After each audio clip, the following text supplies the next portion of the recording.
मेरी एक आंटी थी, वो कहती थी कि कभी भी हमें होप नहीं छोड़नी चाहिए। तो उनका डायलॉग मुझे हमेशा याद रहता है कि don't worry, be happy and take हौसला। I don't ever slow up, no I don't take shit. I got no love for the fakeness. If you wanna play tough and wanna hate this, I'll always show up. नमस्कार दोस्तों, स्वागत है आपका मेरे channel everyday with Manish पर। और जैसा कि दोस्तों मैंने आपको बताया था कि मेरा नुकसान होने वाला था, लेकिन वो नहीं हुआ, बच गया। और सामने वाले को जिसको मैंने पैसे दिए थे ब्याज पर, वो मुझे वापस मिल चुके हैं विद ब्याज। तो चलो, एक नुकसान तो नहीं हुआ, बाकी जो मेरा बहुत बड़ा वाला नुकसान हुआ है उसका भी इलाज बैठा दिया है मैंने। और मैंने आपको कहा था ना कि जैसे अभी मैंने जो किया है वो मैं आपको बताऊंगा जब उसका रिजल्ट आएगा। तो दोस्तों, जैसा कि मैंने आपको बताया था कि उन्होंने कोशिश तो बहुत करी कि पैसे मार लें, लेकिन मर नहीं पाए। उसका कारण ये था कि मैंने जैसे आपको बताया कि उस मकान का जो मकान मालिक था वो मेरी जान पहचान का था, जिसकी वजह से ये पैसे मर नहीं पाए। उसने भी मेरा साथ दिया और अल्टीमेटम तो उसने दिया ही दिया, लेकिन उन्होंने ये भी कह दिया कि भाई आप जो है इनके पैसे दे करके ही जाएंगे। अच्छा, एक चीज़ और, उन्होंने मेरे को झूठ बोला कि हमने सिक्योरिटी पे मकान लिया है, हालांकि उन्होंने किराए पे मकान लिया था। देखो, और मेरे को क्या बोलते हैं कि मनीष मेरा बुरा वक्त है तो तुम मेरे साथ गलत कर रहे हो। अगर कल को मेरा वक्त सही होता तो मैंने सोचा था कि मैं तुम्हारे लिए अच्छे से अच्छा कर दूंगा। तो मैंने कहा भैया पहले अपना ही ठीक कर लो, फिर हमारा अच्छा करिए।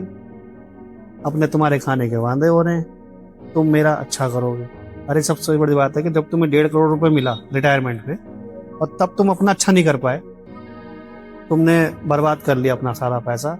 तुम्हारे बच्चे दो बड़े जवान लड़के हैं, वो तुम्हें कमा के नहीं दे पा रहे हैं। बड़े लड़के की बहू छोड़ के भाग गई, तो तुम मेरा क्या अच्छा करोगे? पहले तुम्हें अपना अच्छा करने की सोचनी चाहिए। तुम 100 रुपए मांगते फिर रहे हो और मेरे से उम्मीद कर रहे हो कि मैं तुम्हारा अच्छा ही करूं। कैसे पॉसिबल है? तो गाइस, जैसा कि मैंने आप लोगों को बताया था कि मेरा एक स्टेप लेने की वजह से वो लोग इतना घबरा गए। क्यों? क्योंकि उनकी सारी डिटेल मेरे पास थी। मैं चाहता तो कुछ भी कर सकता था, लेकिन मैंने सोचा कि चल प्यार से निकलवा लूं पैसा।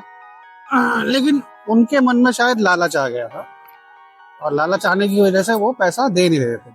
लेकिन जब उनकी थोड़ी सी खोजबीन करी तो सब कुछ ही निकल के सामने आ गया। कुछ और चारा नहीं बचा, तो जाहिर सी बात है कि पैसा देना ही पड़ेगा। तो बस यही है कि थोड़ी सी सावधानी बरतनी चाहिए। हालांकि ये सब आपकी दुआओं का नतीजा है जो मेरे पैसे बच पाए। तो दोस्तों, आप लोगों की दुआओं की वजह से मेरा पैसा बच गया, और कुछ मेरी अवेयरनेस की वजह से तो मेरा पैसा मरा नहीं। लेकिन अभी एक जंग और है जो मुझे लड़नी है, और जिसके लिए मैं धर्म युद्ध में फंसा हुआ था। सरकार की सबसे बड़ी नाकामयाबी ये है कि दिवाली पर उन्होंने बम छुड़वाकर पॉल्यूशन तो बढ़ा लिया, दोष दे दिया कि पराली की वजह से सब कुछ हो रहा है, जबकि पराली का उसमें कुछ % ही हिस्सा है उस पॉल्यूशन में। अब कह रहे हैं कि डीजल गाड़ियां बंद कर दो, रात में लॉकडाउन लगा दो।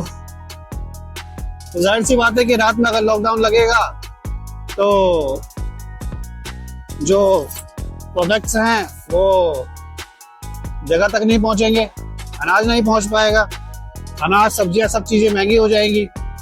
तो ये सब पॉलिसी है लूटने की। दूसरा, एक ये चुतियापा और चल गया है कि रोड पर पानी छिड़क दो, इससे पॉल्यूशन कम हो जाएगा। अरे भैया, कैसे कम हो जाएगा? पॉल्यूशन तो कम होता नहीं है, लेकिन हाँ, एक्सीडेंट बहुत ज्यादा होते हैं। बेचारे बाइक वाले फिसल के गिरते हैं, इनका तो कुछ नहीं जाता, लेकिन जिसका नुकसान होता है बेचारा वही जानता है तो कैसे झेलता है। एक तो सर्दी की चोट, ऊपर से टूट फूट अलग। खैर, फिलहाल दोस्तों मैं बहुत खुश हूँ कि मेरा पैसा मुझे वापस मिल गया है। क्योंकि ये पैसा मेरे बहुत काम आने वाला है। बहुत सारी चीजें होती हैं जो करनी होती है, और जैसा कि मेरे डिपार्टमेंट का हाल है, टाइम से सैलरी तो मिलती नहीं है, तो जो भी है इसी से काम चलाते हैं। अब देखते हैं आगे क्या करना है। बाकी मैं आपसे घर जाके मिलता हूँ। तो गैस मैं घर आ चुका हूँ, और जैसा कि मैंने आपको बताया ही कि मेरा नुकसान तो नहीं हुआ, तो खुशी है कि आप लोगों की दुआ रंग लाई और मेरी मेहनत भी।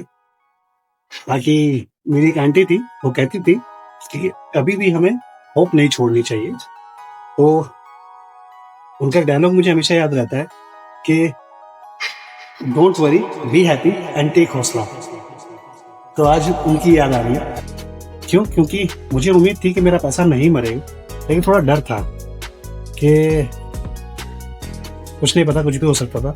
लेकिन हाँ, मैंने थोड़ी सी समझदारी दिखाई और थोड़ा सा आप लोगों की दुआओं का असर है कि मेरा पैसा बच गया। बहुत बहुत शुक्रिया।